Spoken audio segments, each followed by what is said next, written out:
707 부대원들은 모두 피해자입니다. 전 김용현 국방장관에게 이용당한 가장 안타까운 피해자입니다. 국민 여러분, 꼭 부대원들을 용서해 주십시오. 707 부대원들이 행한 모든 잘못은 기관인 제가 모두 지고 가겠습니다. 계엄의 밤, 국회에 투입됐던 707 부대. 이 부대의 단장은 모든 책임을 자신이 안고 가겠다고 말했습니다. 부대원들은 김용현의 피해자일 뿐이라고 호소했습니다. 설명을 쭉 들어보면 김 전 장관은 미리 계엄 디데이를 잡아놨던 걸로 보입니다. 계엄 직전 테러와 북한의 위협을 강조했고요. 당일에도 TV를 보고 있으라는 지시가 있었다고 합니다. 2, 3일 전까지 느끼는 강도는 도대체 무슨 정보를 가지고 이런 말씀하실까? 아무것도 없는 것 같은데. 계엄령 발동 직후에는 국회 건물을 봉쇄하라는 지시를 받았다고 했습니다. 그 이후 본회의장에 모여있는 국회의원이 150명이 넘으면 안 된다는 말도 들었다고 했습니다. 정치인을 체포하라는 지시는 다만 받지 않았다고 전했습니다. 명단은 없었습니다. 저한테 중간에 말한 뉘앙스는 국회의원들이 모이고 있단다. 뭐 150명을 넘으면 안 된단다. 막아라. 안 되면 들어가서 끊어낼 수 있겠냐. 뭐 이런 뉘앙스였습니다.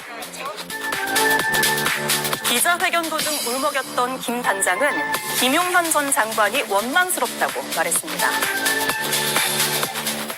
네, 피의자 윤석열 출국 금지. 이 소식이 지금 가장 뜨겁습니다. 오늘 국회 법사위에서 오동훈 공수처장은 출국 금지를 지시했다고 밝혔고요. 오후 3시 30분쯤에 윤석열 대통령은 출국 금지됐습니다. 법사위 장면 보겠습니다. 오늘 오전 국수본에서 브리핑을 했는데 기자 질문에 윤석열 씨도 출국 금지 검토하겠다 이렇게 나왔어요. 내란 수계 피의자가 국군 통수권자예요. 일단 출국 금지 조치부터 하고 그리고 해외 도피를 하면 자금이 있어야 될 거 아닙니까? 그럼 해외 송금을 할 수도 있어요. 스위스 계좌 이런데. 그래서 계좌 동결 같이 해야 돼요. 윤석열에 대한 출국 금지, 계좌 동결 이거 빨리 하세요. 일단. 뭐 지금 수사에 대해서 제가 일일이 다 말씀드릴 수는 없지만은 출국 금지에 관해서는 수사 지휘를 했습니다. 했습니까? 네. 다시 한 번 말씀하세요. 윤석열 씨에 대해서 출국 금지 수사 지휘 했습니까? 네. 지금 이행은 안 됐지만 수사관들한테 지휘를 했습니다. 내란 수계 피의자 윤석열 씨에 대해서 출국 금지를 수사 지휘했다고 공개적으로 지금 얘기했고 기사도 다 났어요. 네.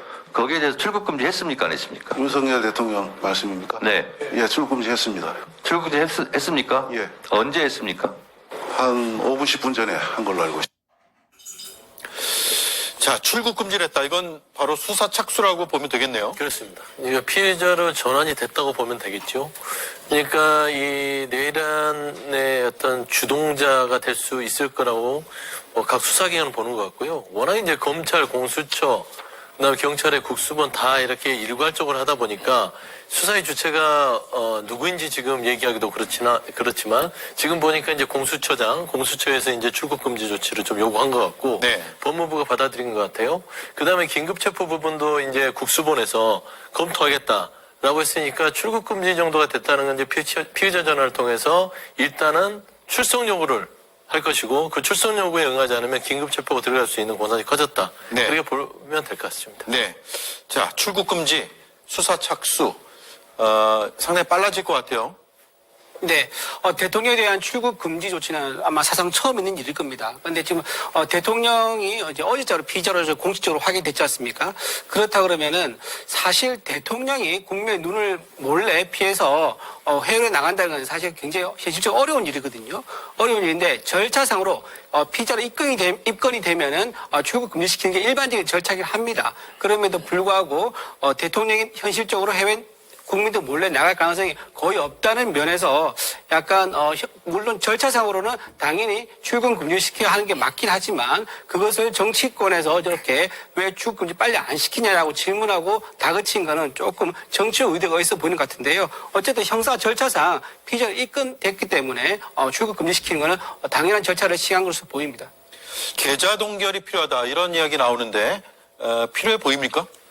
예, 지금 출국 금지를 하는 이유는 전 대통령이라고 저는 표현할게요. 윤석열 씨가 지금 해외로 도피할까 봐요. 지금 출국 금지를 내렸다고는 하지만 실제로 얼마나 어이없는 일이 있냐면 대통령 전용기 동원해가지고 나가면 어떻게 막을 겁니까? 그 안에다가 금이랑 돈이랑 실어가지고 나가면 어떻게 막을 건데요? 지금 대통령 권한이 정지가 안 돼 있어요. 그러면은 1호기 타고 당당하게 나갈 수도 있는 상황이에요. 그래서 지금 출국금지뿐만 아니라 계좌 동결도 빨리 시켜야 되는 상황이고요. 그렇게 해가지고 만약에 우리나라와 범죄자 인도 협정이 안 맺어진 어떠한 독재 국가로 만약 몸을 피신한다. 그럼 이거 저희가 데려올 방법이 없어요. 그러니까 가장 중요한 것은 출국금지 계좌 동결도 좋지만 대통령에 대한 권한을 정지시키는 것. 즉 탄핵이 빨리 되어야 된다. 1분 2초가 시급한 상황이다. 이 말씀 드리고 싶습니다. 네, 경찰에서는 긴급 체포가 가능할 수도 있다라는 취지의 발언이 나왔거든요. 어떻게 봅니까? 가능할까가 아니라 당연히 해야 되는 겁니다. 예. 군 통수권이 아직도 윤석열에게 있습니다. 야수의 발톱이 조금 깎여 나갔다고 해서 덜 위험한 건 아닙니다. 여전히 2차, 3차 계엄 가능성이 있는 거고요. 끝날 때까지 끝난 게 아닌 거죠. 2024년 대한민국에서 무슨 계엄이냐라고 긴급 체포된 김용현 전 국방장관까지 얘기를 했었습니다. 그런데 일어났지 않습니까? 충안파를 중심으로 해서 내란, 친위 쿠데타, 성격을 알면서도 거기에 동원된 사람들이 있었거든요. 군 형법에는 정당한 명령을 따르지 않을 경우, 불응할 경우 항명 책임을 묻습니다. 부당한 명령에는 당연히 군인이라면 저항을 했어야 합니다.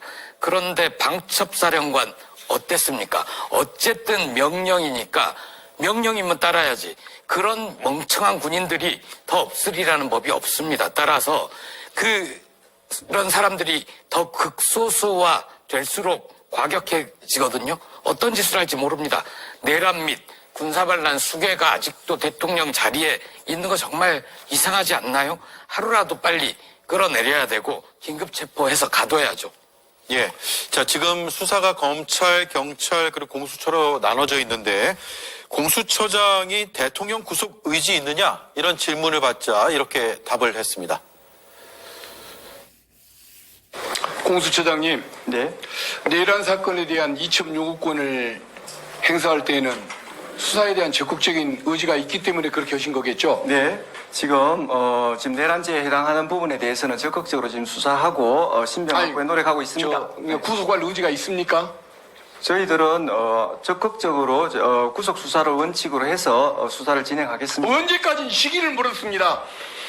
그런 부분은 법원의 또 역할에 또 많이 의존하고 있고 그렇습니다. 그러면 그렇게까지 의지가 불분명하면 저는 공수처로 사건 이첩하는 거 반대하는 입장입니다. 자, 그런가 하면 검찰 사무를 맡고 있는 박성재 법무부 장관은 대통령 체포에 대해서 이렇게 답을 했습니다. 내란 수괴 윤석열을 지금 빨리 직무정지를 시켜야 됩니다. 국군 통수권을 행사하게 할 수 없습니다. 매우 위급한 상황인데 체포하고 직무정지시키고 출국금지도 해야 됩니다. 본부부 장관님, 지금 각 수사기관에서 윤석열에 대해서 출국금지 요청을 하겠다고 하고 또 일부 또 구처장님은 출국금지 지시도 하셨다고 하는데 법무부에서 윤석열에 대한 출국금지 하셨습니까? 그 사유들에 대해서 저에게 보고하지 않습니다. 네. 박성재 법무부 장관은 지금 신분이 어떻습니까? 계엄 사태에 대한 피의자로 돼 있나요? 그렇죠. 이제 장관에는 지금 자리에 앉아 있으나 따지고 보면은 이제 이번에 내란 어떤 이 활동에 있어서의 주요 어떤 국무위원으로서 역할을 했다고 보기 때문에 아주 중대한 혐의자라고 보고 있습니다. 그렇기 때문에 지금 이 보고에서 배제되는 거고요. 지금 경찰, 검찰 할 거 없이 국방부도 마찬가지고요. 예. 거기에 관련된 모든 사람에게는 보고 조치를 차단하고 있는 걸로 알고 있기 때문에 박성재 장관에게는 지금 따지고 보면은 저 자리에 지금 이름만 있는 것이지 역할을 하고 있지 못하는 것이죠. 저는 그래도 그 이상민 행안부장관이 사의를 표명했듯이 박성재 법무장관도 이미 사의를 표명했음에도 불구하고 저 자리에 앉아서 무슨 생각을 하고 있는지 모르겠어요. 조금 속된 말로 좀 뻔뻔해 보인다라는 생각이 좀 들고요. 그러니까 저는 지금 현재 이 수사 자체를 좀 일관되게 하나로 통합될 필요가 있다라고 좀 말씀드립니다. 예. 그러니까 검찰, 공수처, 경찰의 국수본인데 지금 법률상에는 내란죄에 대해 수사하는 거는 경찰의 국수본밖에 없습니다. 물론 직권남용죄로 해서 직권남용 하에서 내란죄가 된다면 뭐 공수처라든지 검찰 할 수 있으나 사실상 수사가 그렇지 않아요? 내란죄를 수사를 하다가 이게 직권남용을 덤으로 추가를 하는 것이지 직권남용으로 들어갔다가 내란죄가 나오면 내란죄를 수사한다. 이런 거는 조금 이 수사의 일관성에 대해서 벗어나고 최근에 법원에서 영장이 그 방첩사령관이라 기각되는 걸 보면 수사기관의 일관성이 없어서 수사기관을 통합해라 라는 의견이 법원에서 나왔거든요. 저는 그래서 지금 현재 민주당도 그렇고 여러 가지로 검찰, 공수처가 덤벼들고 있으나 검찰은 여기에 손을 떼고 공수처는 조금 상황을 지켜보면서 이 경찰의 국수본의 내란죄에 힘을 몰아주는 것들 이 정리도 필요하지 않을까 라는 좀 말씀드리고 싶습니다. 예. 오늘 내란 특검법, 김건희 특검법안이 다시 한번 발의가 됐고요. 12일 목요일에 처리할 예정입니다. 본회의에서요. 국민의힘은 여전히 반대입니까? 아마 민주당에서는요, 검찰이 하고 있는 특수본, 검찰 특수본에서 하고 있는 이제 직권 남용, 국무위원들에 대한 직권 남용 조사를 아마 믿지 못하는 것 같습니다. 실제로 이제 특수본의 본부장, 박세환 본부장인데요. 본부장이 한동훈 대표의 고등학교 후배라고 합니다. 그리고 박세환 본부장의 부친이 또 하필이면 한동훈 장인어른과 또 그 가까운 사이라고 해요. 그래서 민주당에서는 검찰 특수본에서 하면은 그 결과를 어떻게 믿을 수 있느냐라고 하면서 내란 특검법으로 처리하자라고 하는데요.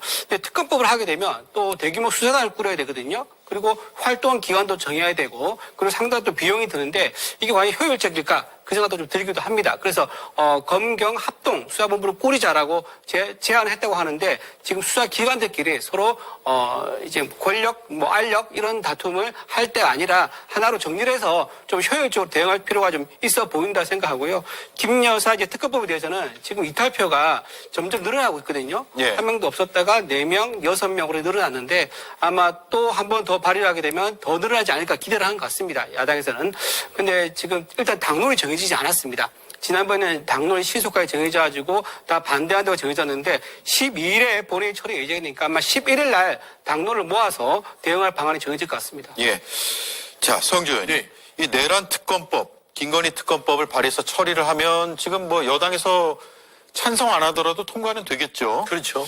근데 이걸 또 거부권을 행사할 수 있는 거잖아요. 아직 직위 유지되고 있기 때문에. 네. 그러면은 대한민국 국민으로서의 자격이 없죠.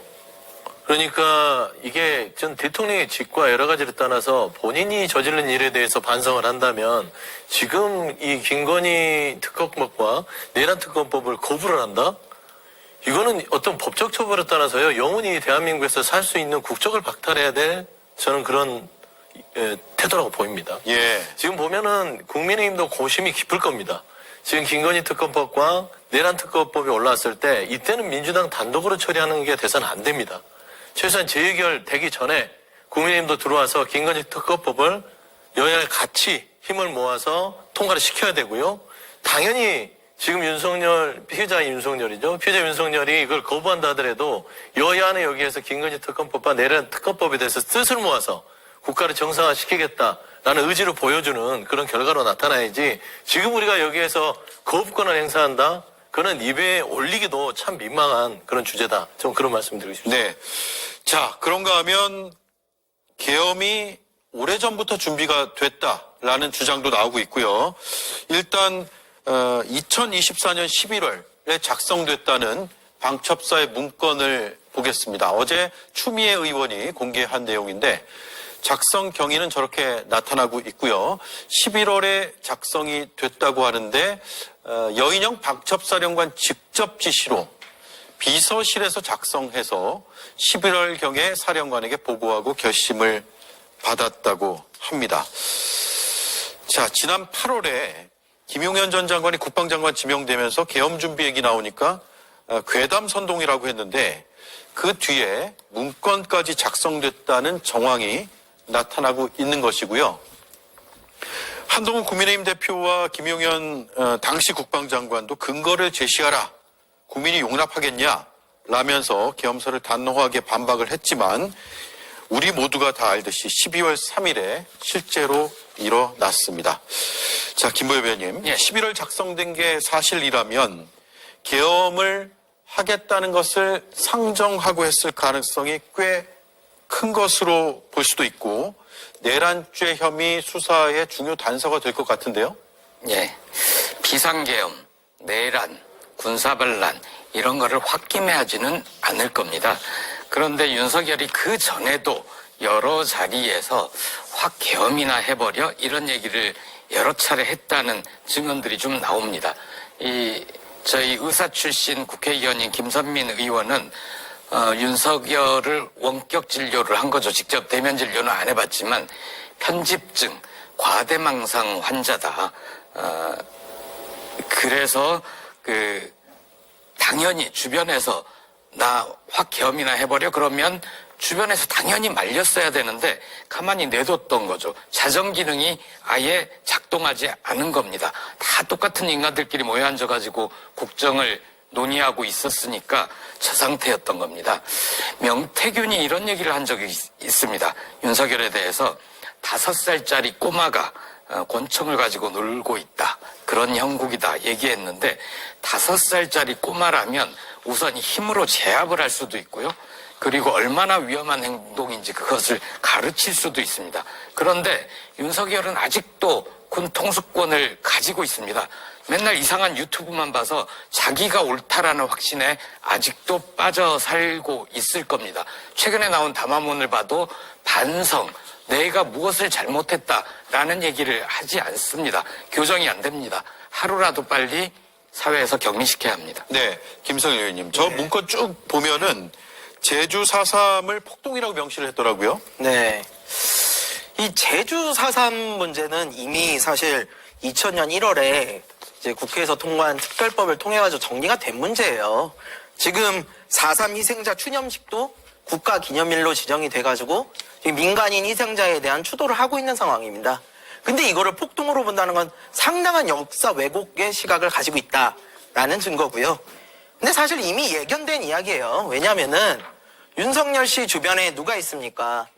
친일, 역사 왜곡, 뉴라이트들이 다 포진되어 있어요. 거기다가 극우 유튜브 그렇게 잘 시청한다시잖아요. 그러면은 이런 생각을 하지 않을 수가 없을 거예요. 그러다 보니까 그 결과 비상식적인 계엄으로까지 이어진 게 아닌가. 왜냐면 지금 모두가 폭동에 좌익 선동 세력들이 국회를 다 장악하고 있고 이런 망상에 빠져 있다 보니까 이걸 군대로 싹 쓸어버려야 되겠다라고 생각하고 비정상적인 계엄을 한 것이다. 저는 이렇게 생각을 하고요. 그런 이유로 인해서 지금 대한민국의 가장 큰 리스크는 윤석열입니다. 이 사람을 빨리 내리고 군 통수권자에서 자격을 박탈하는 것이야말로 가장 중요한 일이다. 이렇게 생각합니다. 예. 자, 첫 번째 이슈를 여기서 정리를 하고요. 지난 토요일에 탄핵안이 무산되면서 국민의힘에 상당히 많은 비판이 쏟아진다고 하는데 이수진 앵커가 브리핑을 이어가겠습니다. 김재섭 의원이 형 따라가는데 형 자기 지역에서 엄청나게 욕먹는다. 어떻게 해야 돼? 야 재섭아, 나도 박대철 타는 거 앞장서 반대해서 끝까지 갔어. 근데 그때 나 욕 많이 했어.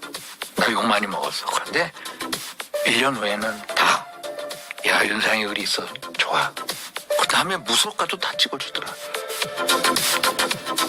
네, 조금 전 들은 윤상현 의원의 이 발언이 유권자를 무시하는 의미로 해석이 되면서 격한 반응들이 나오고 있습니다. 윤 의원은 친소봉대하는 언론의 유감이라고 반박을 했지만 여론은 나아지지 않고 있습니다. 윤상현 의원은 지역구 유권자는 물론이고 대한민국 국민 모두의 명예를 훼손했습니다.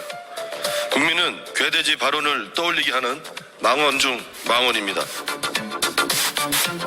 여러 언론들이 표결에 동참하지 않은 국민의힘 의원들을 압박하고 나섰지만 일부 의원들은 그다지 신경 쓰지 않는 모양새입니다. 내란 동조 의심을 받고 있는 추경호 원내대표를 여권 중진들은 끝까지 감쌌습니다. 원내대표가 계속해야 된다. 이렇게 얘기했어요. 지금 전쟁 중에 무슨 장소를 바꾸지 않는다 뭐 이런 얘기 있지 않습니까? 네, 결국 신임 원내대표를 뽑는 걸로 이후 정해지긴 했습니다만 국민을 우선해야 할 국회의원이 자신의 권력만 좇는 게 이해되지 않는다는 반응이 나옵니다. 네, 국민의힘에 대한 비판 여러 용어까지 등장하고 있습니다. 온라인상에서는 내란의 힘 아니냐 이런 조롱까지 지금 나오고 있는 상황이거든요. 네, 이 내란의 힘도 내란의 힘이지만 본인들도 참 스스로 양심에 어디까지 떨어지는지 나락을 경험하고 있지 않을까 싶어요. 최근에 보면 국민의힘 홈페이지에 의원들과 이름이 이렇게 매치돼 있지 않습니까? 다 삭제를 했다고 합니다. 사진을요. 예. 부끄러운지 아는 것이죠. 지금 보시면은 윤상현 의원 저 말을 듣고 저는 깜짝 놀랐던 게 저분 이제는 정치를 그만하시려고 그러나 아니면 국민의힘의 수준을 보여주나? 국민을 어떻게 보고 저런 얘기를 할 수 있습니까? 지금 박근혜 때와 지금이 같다고 생각하나요? 아니 이 대통령이라는 직책에 있는 사람이 피의자 윤석열로 내란을 도모했던 사람이 돼버렸습니다. 이게 무슨 미래를 생각하고 탄핵을 했어도 나중에 1년 뒤면 다 잊어먹고 국민들은 우리 찍어줄 거니까 걱정하지 마. 이번에 좀 버텨보자. 어떻게 이런 얘기를 할 수 있을까요? 참 국민의 무시도 그러지만 국회의원이라는 사람들은 이런 생각을 하는구나라고 국민들이 오해할 수 있어요. 여당 야당을 떠나서요. 예. 참 정치인으로서 자격을 상실한 지난 표결에 참여 안 했을 때부터 국민의힘의 국회의원들은 다 자격을 상실했으나 윤상현 의원은 인정을 하셨네요. 더 이상은 정치를 안 하겠다는 사람과 똑같다 저는 그래 봅니다. 예. 지금 문자 폭탄도 오고 있다고 하는데 국민의힘에서 어떤 이야기들이 나오고 있죠? 일단 팩트 먼저 좀 짚고 넘어야 되는데 혹시나 서영주 의원님께서 나중에 어려움 당하시면 안 되니까요. 그 홈페이지에 있던 이제 국회의원들 얼굴 있지 않습니까? 예. 그거는 이번에 비상계엄 되고 나서 또는 이제 탄핵에 대한 반대 부결 나서 그때 없어진 게 아닙니다. 10월 달부터 그게 그 부분 없어졌다 하더라고요. 아, 그래요? 예, 공사한 것 때문에 그러니까 리뉴얼 때문에 없어져가지고 그 상태 그대로 이어져 왔다 해가지고요. 당에서 이제 안내 문자를 보내긴 했습니다. 근데 아마 그걸 잠깐 못 보셔가지고 약간 오류가 있는 그런 말씀하신 것 같고요. 네. 일단 그거는 중요한 거 아닌 것 같습니다. 지금 문자하고 여러 가지 항의 글들, 카톡들이 많이 와가지고 지금 당에 있는 의원들이 사실 핸드폰을 거의 켜두지 못할 정도로 상당히 어려움이 있다고 합니다. 그리고 탄핵안 부결할 때 장소를 따로 옮겨서 밖에 있었지 않습니까? 그때도 이제 밖에서 이제 항의 문자 같은 게 많이 와가지고 일괄적으로 전화가 꺼져 있어서 혹시 당에서 강제로 꺼라고 지침을 내린 게 아니냐라고 했다 그러는데요. 그러지는 않은 것 같습니다. 않은 것 같고 워낙 폭주가 쏟아지다 보니까 제대로 핸드폰 기능을 못하고 있는 그런 상태인데 국민의힘 의원들도 어제 국민의 목소리를 아마 지금 모르지 않을 겁니다. 실제로 국회의원 회관 앞에서 국회의사당 앞에서 많은 국민들이 모였었으니까요. 지금 이런 상황에서 가장 중요한 것은 당 총의를 모으는 거겠죠. 이 총의를 질서 있게 모아가지고 합리적으로 행동을 결정해야 되는데 지금 또 특검법과 탄핵안이 이번 주에 또 처리된다고 하니까 당의 총의를 어떻게 과연 모을지 그리고 그 모으는 절차가 과연 정당한지 그죠 한동훈 대표가 리더십을 지금 발휘하고 있지만 그 리더십을 믿고 갈 수 있는지 이재명 대표는 지금 만나자고 했지만 한동훈 대표 만나지 않고 있다고 그러거든요. 그래서 그런 부분들도 같이 봐서 원내대표가 교체되는 이런 상황까지 두루두루 보면은 아마 여당에서는 이런 좀 판단을 하는데 좀 시간이 좀 걸릴 것 같다. 야당에서 지금 즉각적으로 대응해 주기 원하지만은 우리가 대응하는 데는 좀 시간이 걸릴 것 같다. 그렇게 말씀드립니다. 예. 욕먹어도 1년 뒤에는 다 찍어준다. 국민을 뭘로 보는 거냐 이런 반론이 즉각 나왔어요. 저는 윤상현 의원이 반성을 하거나 정신 안 차렸으면 좋겠습니다. 계속 그렇게 살아줬으면 좋겠습니다.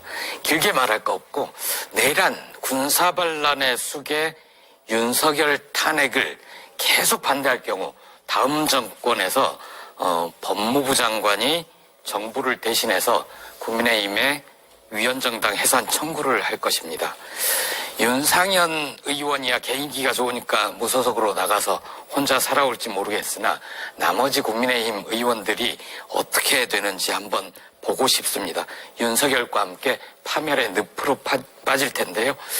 그 통합진보당이라고 있었습니다. 황교안 법무부 장관이 정부를 대신해서 정당 해산 청구를 했고 해산이 됐죠. 사유는 내란을 모의하고 획책했다. 그것이 민주국가에서 자유민주주의 국가에서 정당으로 존재해서는 안 되는 이유다 하고 해산을 했습니다.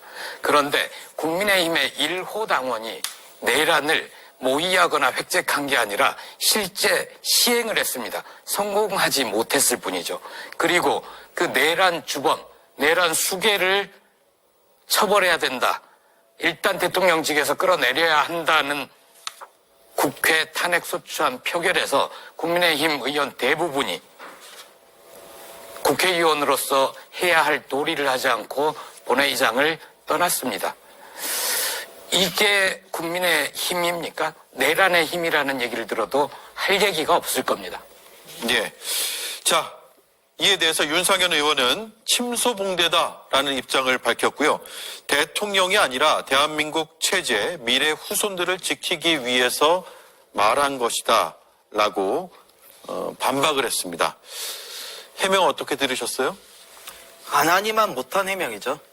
지금 이게 미래 후손을 지키기 위한 발언입니까? 자기 다음번에 찍힐까 안 찍힐까 자기 자리 생각하는 발언입니다. 국민들이 그 정도로 바보는 아니죠. 네, 이번 발언을 보면서 저는 지난 교육부 고위공직자가 얘기했던 국민은 개돼지 라는 그런 말이 다시 한번 떠올릴 수밖에 없었습니다. 근데 이거는 우리 국민들도 어느 정도 책임이 있다고 봅니다. 왜? 우리 국민이 그동안 너무 착했습니다. 이런 일이 벌어져도 잊고 용서해주고 다시 찍어주고 했기 때문에 이렇게 무시를 당하고 있는 겁니다. 저는 이번에 우리 국민들께서 반드시 보여줘야 된다고 봅니다. 호의가 지속되면 권리인 줄 아는 겁니다. 더 이상 무시당하시면 안 됩니다. 그래서 재표결까지, 탄핵 재표결까지 남은 일주일이 우리 대한민국 민주주의의 골든타임입니다. 행동하는 양심이 나서야 될 시간입니다. 보여주어야 합니다. 내란의 힘에게 진짜 국민의 힘을 보여줄 때가 됐다고 생각합니다. 국민 여러분이 움직여 주셨으면 합니다. 네, 윤상현 의원 발언 속에서 김재섭 의원이 거론이 됐는데 당사자가 입장을 표명했습니다. 직접 들어보겠습니다. 일단 제 이름이 언급이 되고 국민 의혹들이 맞지 않는 부적절한 발언들이 언급된 것에 대해서 매우 유감을 표하고요. 우리 일방적인 발언에 대해서 너무 이렇게 기사나 이런 것들로 다뤄주지 않았으면 좋겠습니다. 저는 윤상현 중진 의원으로서 지금 이제 악화된 민심이랑 그리고 당에 대한 어떻게 해야 되는지 또 촉구하는 이야기를 드린 바 있고 그것이 좀 과장돼서 일방적으로 좀 유튜브 방송에서 전해진 것 같습니다. 그렇게까지.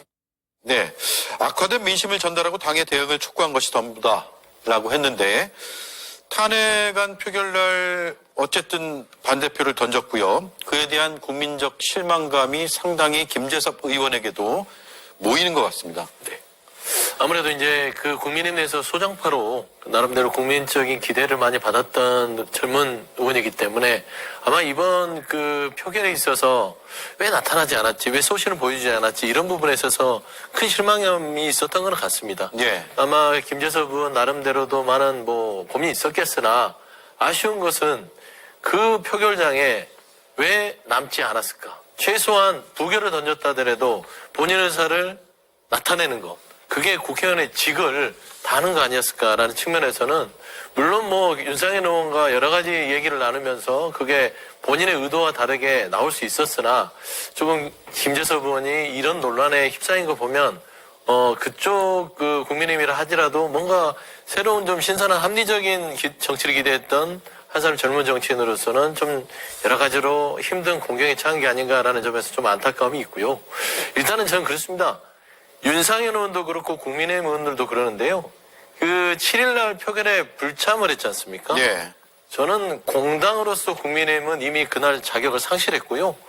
이제 7일날 참석하지 않았던 국민의힘의 국회의원들, 그분들은 이제 그냥 허수아비 국회의원입니다. 그렇기 때문에 저는 정치인으로서 105명의 국민의힘 정치인들은 정치인이 아니다. 그냥 내란에 동조한 동조자일 뿐이다. 라는 측면에서는 그 어떤 말을 해도 그들이 정치인으로서 어떤 메시지가 무게감이 있을지 국민들은 그렇게 느끼고 있을 것 같습니다. 네. 오늘 조간신문에는 105명의 얼굴이 모두 이름과 함께 실렸습니다. 지역구를 표기한 언론도 있고요. 그날 본회의장 떠난 105인을 일면에 사진을 모두 실었습니다. 한겨레 신문이네요. 자, 한덕수 국무총리와 국민의힘 한동훈 대표가 국정 수습에 나서겠다고 밝힌 것도 여러 헌법학자들이 무슨 권한이냐, 헌법적 권한은 없다, 이런 입장을 밝히고 있는데, 일단 오늘 의원총회 한동훈 대표가 참여했고요. 이렇게 답을 했습니다. 말없이 떠났다고 합니다. 발언을 안 했다고 합니다. 자, 서영주 의원님. 네. 국정 운영을 한동훈 대표가 한다. 어떻게 봐야 될까요? 일단 오늘 한겨레 신문 일면 제목을 다시 한번 띄워주세요. 네. 탄핵하랬더니 통치하겠다는 한동훈, 저렇게 해석할 수 있습니까? 그렇죠. 그러니까 불법에 불법을 더한다는 말이 우리 민주당에 나왔는데요. 위헌에 위헌을 더하는 겁니다. 한동훈 대표의 지위가 그 어떤 권한을 나눠 먹을 수 있는 지위 있나요? 아니, 국정 운영이 무슨 꿀떡입니까? 내가 먹다가 내가 못 먹게 됐으니 네가 좀 먹어라. 예. 대한민국 어떻게 운영을 이런 식으로 하느냐. 최소한 검찰에서 법을 다뤘던 사람들이 어떻게 국정의 권한과 운영을 법률의 절차를 거치지 않고 내가 좀 어려워졌으니 네가 좀 해. 이거는 납득할 수 없는 거 아니겠습니까? 그래서 한동훈 대표가 갑자기 탄핵에 대해서 찬성을 하다가 말로는 직무정지가 필요하다 해놓고 탄핵을 통참 안 했잖아요. 예. 결국에는 윤석열이라는 이 국가내란 피의자와 내 어떤 거래를 한 게 아니냐. 야합을 한 거 아니냐. 당권을 주고 국정 운영에 대한 거를 준다고 하니 덥석 받았는데 급하다 보니까 이게 법률적 검토가 안 된 겁니다. 저는 지금 이 국민의힘 한동훈 대표도 법을 지금 어기고 있어요. 위헌적인 행위를 하고 있습니다. 예. 몰라서 그런 거는 한 번이면 족합니다. 지금 당장 한덕수 총리와 함께 무슨 국정 운영 놀이를 하면서 대통령 놀이에 빠져 있지 마시고 다시 정신을 차리시고 본연의 업무로서 여당 대표로서 대한민국 국민의 눈높이와 민심에 올라탈 각오가 있다면 초심을 잃지 말고 야당 대표를 만나서 국정을 어떻게 바로잡을지 있을지 논의하고 탄핵 절차에 동참하는 것. 그게 대통령 하나를 살리기 위해서 국민의힘과 보수를 다 버리는 그런 우가 아니라 대통령을 버림으로써 보수와 국민의힘을 지킬 수 있는 이 활로다라는 측면에서는 아마 많은 고민이 있을 것이다. 오늘 최근에 보니까 의 총장 바깥에서 혼자 벽에 기대서 고민하는 사진이 돌더라고요. 예. 그래서 저는 아마 한동훈 대표도 이번 주안의 탄핵에는 동참을 결정하지 않을까 그래 보입니다. 네. 한동훈 대표는 법에 있어서는 손에 꼽히게 잘 아는 사람인 것처럼 알려져 있고 법치 강조하고 헌법 강조했는데 헌법에 권한이 없는 어떤 저런 발표를 했을까요? 당내에서도 비판이 나오죠. 네. 지금 대통령은요, 국민이 선출한 권력을 가지는 거죠. 그런데 지금 한동훈 대표는요, 당원이 선출해준 권력을 가진 겁니다. 예. 근데 대통령이 가진 권한을 당원들이 뽑아준 권한을 가진 사람이 대신 이행한다 또는 공동 이행한다 이것 자체는요 말이 되지 않습니다. 그래서 저도 좀 의아했던 게 국무총리한테 권한을 이행하는 거 아니라 그걸 같이 나눠서 국정 운영을 하겠다, 공동 행위를 하겠다고 밝힌 것에 대해서는 한동훈 대표가 법률가이기 때문에 저런 부분을 모르지 않았을 건데 왜 그렇게 했을까? 저는 제가 보기에는 지금 이 위급한 상황에서 리더십이 공공을 위한 리더십이어야 되는데 혹시나 사심이 들어왔으면 어떡하나 그런 걱정 마음이 좀 듭니다. 그리고 하나 말씀드리면은 국무총리는요 헌법 71조에 따라서 고리 상태에서는 권한을 대행할 수가 있습니다. 예를 들면은 대통령이 해외 순방 가거나 아니면 건강상 어떤 변고가 있거나 뭐 심장마비나 의식이 잠깐 없는 상황이거나 이런 상황에서 할 수 있거든요.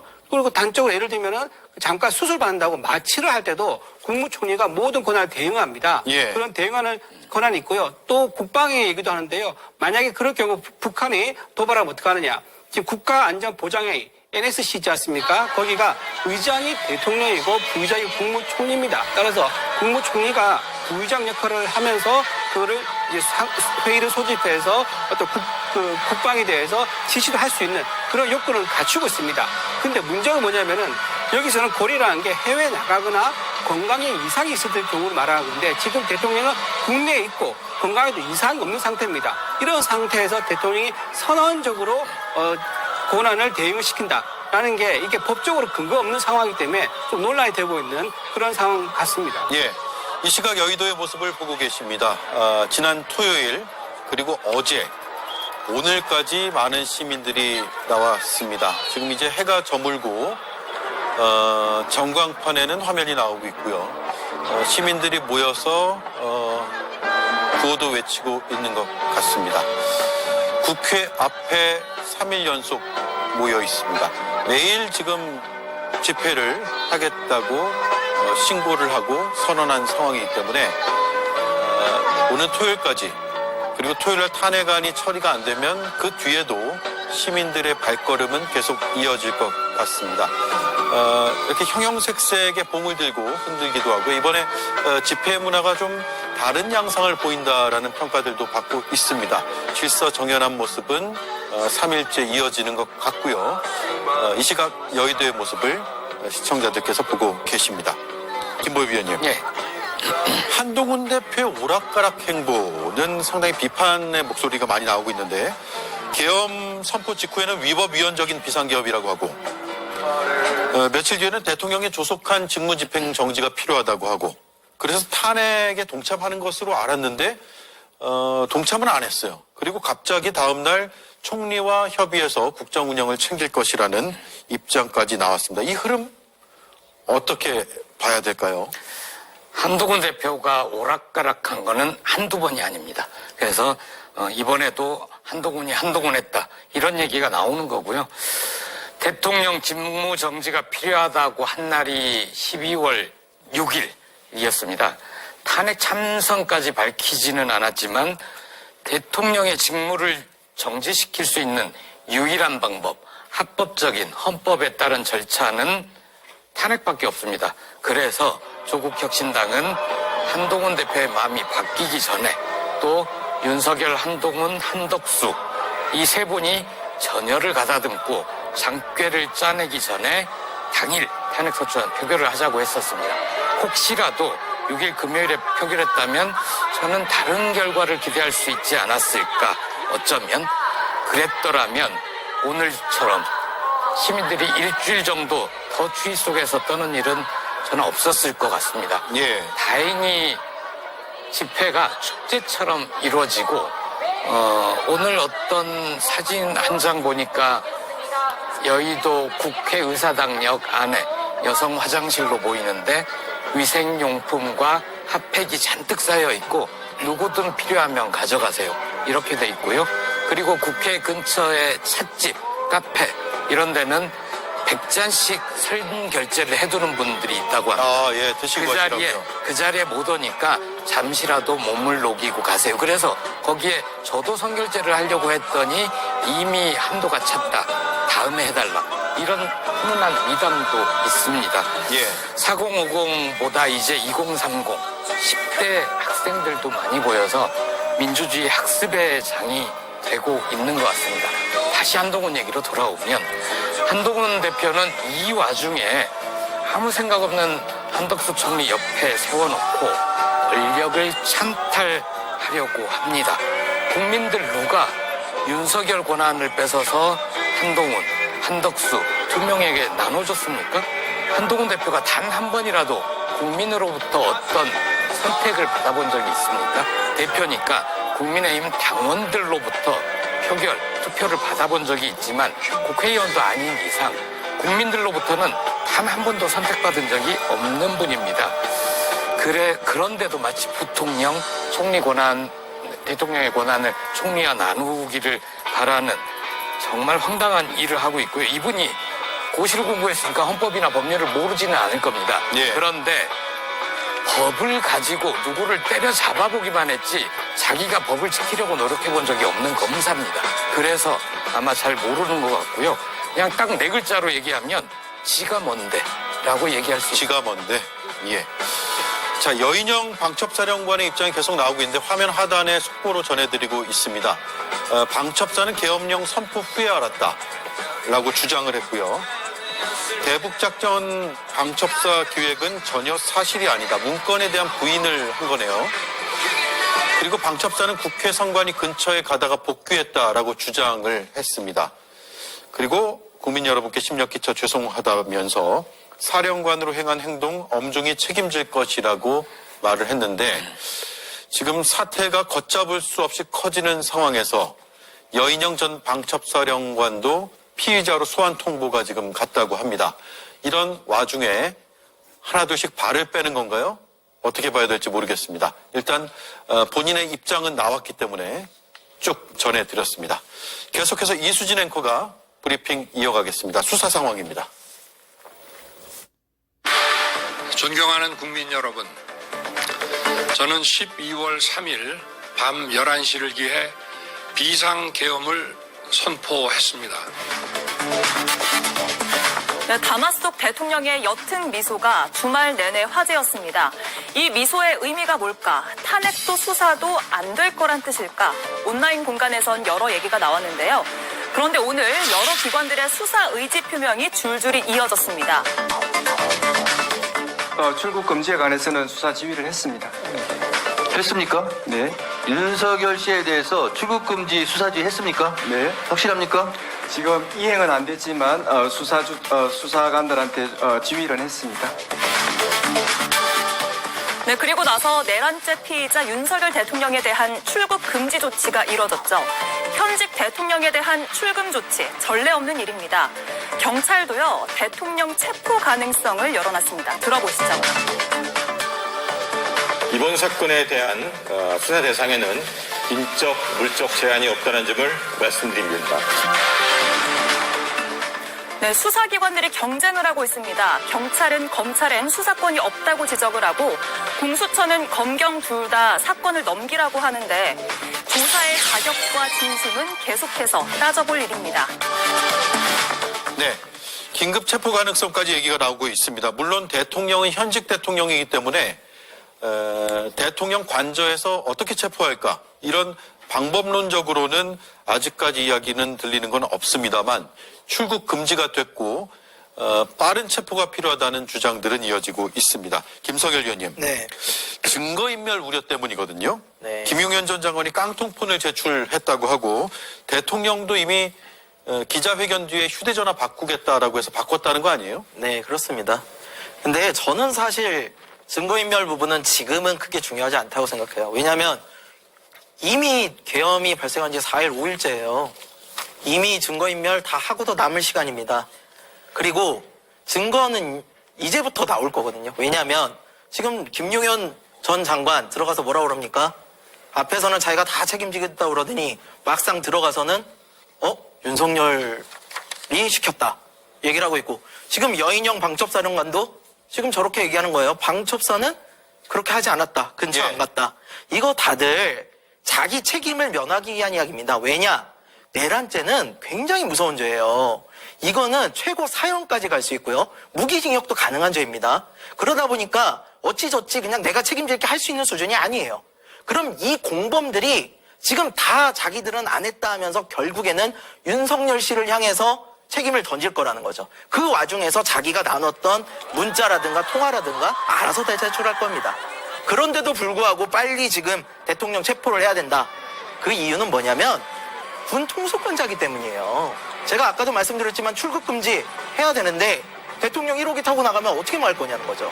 그리고 지금 당장 국지전이라도 벌이게 되면 물론 우리 군이 그거에 응하지 않을 거라는 상식적인 부분은 있습니다만 그래도 그 위험이 완전히 사라지는 건 아니거든요.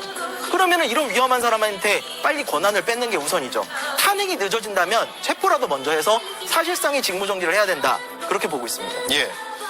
민주당에서 지금 군에서 대대적인 증거인멸이 진행되고 있다. 그러니까 국방부, 합참, 육본, 수방사, 특전사, 방첩사, 정보사 등에서 증거인멸을 하고 있다라는 주장이 나왔어요. 어떤 근거가 있어 보이세요?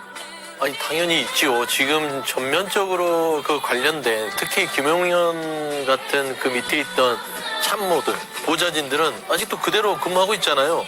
그 사람들이 증거를 인멸하는 겁니다. 앉아서.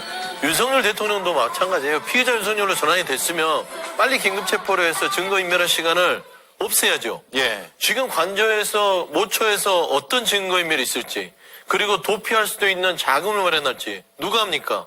왜 그런 시간을 국민이 줘야 되죠? 국민의 세금으로 지금도 그를 위해서 많은 것들을 지금 주고 있지 않습니까? 자격이 없는 자에게 그렇게 주는 거기 때문에 저는 그 현재 김용현 전 장관도 그렇고요. 이 그 방첩사령관의 이 부하들은 아직도 있습니다. 저는 그들이 지금 현재 여러 가지 문서를 폐기하고 여러 가지의 자료들을 말하자면 인멸하고 있다고 보기 때문에 예. 즉시로 압수수색과 그 주변의 사람들을 파악해서 이 증거인멸을 차단해야 된다. 저는 그렇게 생각합니다. 예. 자, 대통령이 이선 후퇴를 스스로 밝히긴 했습니다.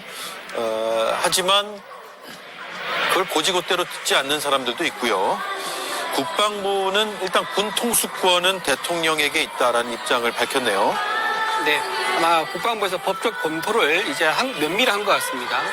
지금 현재 대통령이 본인의 권한을 이제 총리에게 넘기겠다는 식으로 선언을 했는데 그 선언한 그 상황이 과연 법적 효력이 있느냐 이걸 좀 면밀히 보는 것 같아요. 아까 말씀드렸다시피 국가안전보장회의 NSC는요 대통령이 의장이고 국무총리가 부의장입니다. 북한의 도발이 없을 거라고 며칠 전에 북한에서 이제 알리긴 했지만 혹시나 모를 그런 이제 상황에 대비해서 국무총리를 비롯한 또 국무총리가 옛날에 노무현 전 대통령 이제 탄핵 때 그때 대행을 했었던 고건 총리 밑에서 국무조정실장을 했었거든요. 그래서 예. 국무총리가 아마 그런 경험도 있기 때문에 안정적으로 일단 군 통수권에 대해서는 비록 현재는 법적으로 모호한 부분이 있지만 대통령이 권한을 총리에게 넘겼다고 선언했기 때문에 만약에 선언한 그 상태를 받는다면 총리는 안정적으로 일단 만약에 돌발 상황이 생긴다면 통수권 행사에서 안정적으로 대응을 할 수 있을 거라고 봅니다. 예. 대통령의 발언은 저의 임기를 포함해서 앞으로의 전국 안정 방안은 우리 당에 일임하겠습니다라는 것이었고요. 향후 국정 운영은 우리 당과 정부가 함께 책임지고 해 나가겠습니다. 라고 했습니다. 자, 김성일 의원님. 네. 이게 대통령의 정치적 선언이잖아요. 네. 근데 이 선언을 얼마나 바뀔 수 있는지를 단적으로 알 수 있는 게 어제 인사권 행사한 거 아니에요? 그렇죠. 지금 보면은 일단 박선영 전 의원 진실과 화해 위원장 임명도 했잖아요. 물론 그거는 담화 발표 전이긴 한데 그분부터 임명을 하고 나서 이제 국가정보원 1차장 오우령 특보 임명하셨고요. 그다음에 이상민 행안부 장관 사의도 직접 수용을 하셨어요. 이게 권한행사 아니면 무엇입니까? 그러니까 지금 윤석열 대통령은 앞에서는 내가 내려놓겠다 해놓고는 뒤에서는 자기 할 일 다 하고 계신 거예요. 이런 위험한 상황을 지금 지속할 수 있는 거는 탄핵이 안 됐기 때문입니다. 그 탄핵 안 되는 거 누가 했습니까? 국민의힘 의원들이 계엄 해제 때도 당사에 50여 명 모여있고 들어오지도 않으셨던 그 국민의힘 의원들이 탄핵에 끝까지 반대를 하시면서 지금 이런 상황을 계속 만들고 있지 않습니까? 그리고 윤석열 대통령이 그때 담화하실 때 잘 보면요. 정부와 당이 같이 정부와 당의 일임을 하겠다 이렇게 하셨는데 그 정부에 본인이 포함되어 있는지 아닌지 상당히 애매해요. 그러니까 굉장히 뭉뚱그려서 말씀을 하셨다는 거예요, 사실은. 그렇다면은 그 내용들의 그런 모호성에 대해서 앞으로 또 다툼이 벌어지고 혼란스럽고 이렇게 될 건데 그러다 보니까 당장 권한 없는 우리 한동훈 대표와 한덕수 총리가 나서가지고 뭐 국정 운영에 관해서 논의를 하고 밀실 회합을 하고 이러는 거 아닙니까? 지금 이런 사회적 혼란 요소 빨리 없애야 돼요. 지금 코스피가 오늘요 2%가 넘게 떨어졌고 코스닥은 5% 가까이 떨어졌어요. 예. 환율은 1439원을 찍었습니다. 지금 나라 경제가 엉망인 상황이에요. 지금 이 계엄 사태가 벌어지고 증시가 4거래일 동안 약 150조 정도가 날라갔어요. 150조 정도 날라가면요. 이게 우리나라 1년 예산 1년 예산의 약 5분의 1 수준이거든요. 그럼 이 정도의 큰 경제적 위기가 닥치고 있는데 탄핵을 안 하고 미루고 있다. 이게 심각한 문제고요. 국민 여러분께서 이런 위기 상황에 대해서 같이 인식을 해주시고 빨리 탄핵이 될 수 있도록 해주시길 바랍니다. 네. 김보엽 위원님. 예. 윤석열은 국정 운영 이걸 한 씨한테 맡기겠다. 우리 당과 정부에 넘기겠다. 이렇게 얘기를 했고 한동훈 대표와 한덕수 총리 또 그걸 마치 받는 듯이 얘기를 했는데 이 얘기가 얼마나 허구인지 한나절도 안 돼서 드러나지 않았습니까? 전에 소영주 위원님 말씀하신 것 같은데 이 정권의 특징은 거짓말이 하루도 아니고 한나절도 넘기지 못하는 한나절 정권이다 라고 저도 거기에 동의를 합니다. 지금 와서 윤석열 말을 믿는 사람이 없을 겁니다.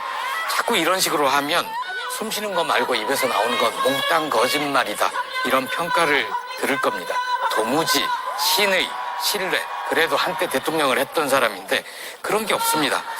전 국민이 온 국민이 윤석열의 중대범죄 행위 현장을 직접 목격하셨잖아요. 내란 군사반란 수개를 그 자리에 두는 것 자체가 대한민국의 수치입니다. 국제적인 망신입니다. 하루라도 빨리 탄핵하고 긴급 체포하고 구속 수사해야 합니다. 국민의힘 의원들도 이제는 정신 차릴 때가 된 것 같습니다. 네. 자, 지금 여의도의 모습을 보고 계십니다. 평일임에도 주말 못지않게 많은 시민들이 나온 것 같습니다. 함성과 구호가 울려 퍼지고 있고요. 즉각 퇴진, 탄핵 소추를 주장하고 있습니다. 그리고 이 시각 여러 속보들이 들어왔는데 여인형 전 감첩사령관은 경찰의 소환 통보를 받았습니다. 그리고 어제 사의를 표명하고 재가가 된 이상민 전 행정안전부 장관도 경찰로부터 소환 통보를 받았습니다. 소환 통보를 받았다는 것은 바로 피의자 신분으로 내란 혐의에 대한 수사가 이루어질 것이라는 의미가 될 것 같습니다. 자, 현장 영상은 저희가 계속 전해드리도록 하고요. 네 분 말씀은 오늘 여기까지 듣죠. 고맙습니다.